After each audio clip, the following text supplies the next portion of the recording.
nítorí ọgọ́rùn-ún náírà obìnrin yìí lu ọmọ rẹ̀ pa.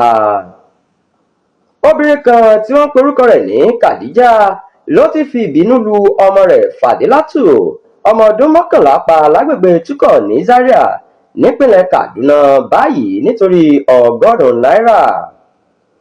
ọjọ́ sátidé ọjọ́ 7 oṣù kẹfà ọdún yìí níṣẹ̀lẹ̀ ọ̀hún ṣẹlẹ̀ lẹ́yìn ìrun Maghrib. a gbọ́ pé ọmọdé ni obìnrin yìí fi lu ọmọ rẹ̀ lẹ́yìn tó fẹ̀sùn kàn pé ó jí ọgọ́rùn-ún náírà tí wọ́n fún un lásìkò ọdún iléyá. gbogbo àwọn tí wọ́n ń gbé ládùúgbò yẹn wọ́n sọ pé gbogbo ìgbà ni Khadija máa ń lu ọmọ rẹ̀ yìí bí ejò àìjẹ, kódà tó bá kiri ọjà lọ tí kò tà ṣe ni obìnrin ìyá lù bí ẹni pé kì í ṣòun ló bí i.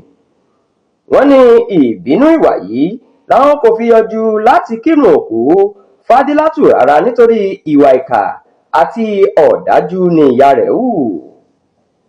nígbà tó ń sọ̀rọ̀, bàbá Fadilatu Malam Mustapha Musa sọ pé òun kò sí nílé nígbà tí ìṣẹ̀lẹ̀ náà ṣẹlẹ̀, òun délé bá a ni kò sì mọ bí ọ̀rọ̀ ṣe jẹ́. Khadija jẹ́wọ́ pé lóòótọ́ lòun lu ọmọ náà ṣùgbọ́n kì í ṣe pé ṣe lòun ní lọ́kàn láti pa á.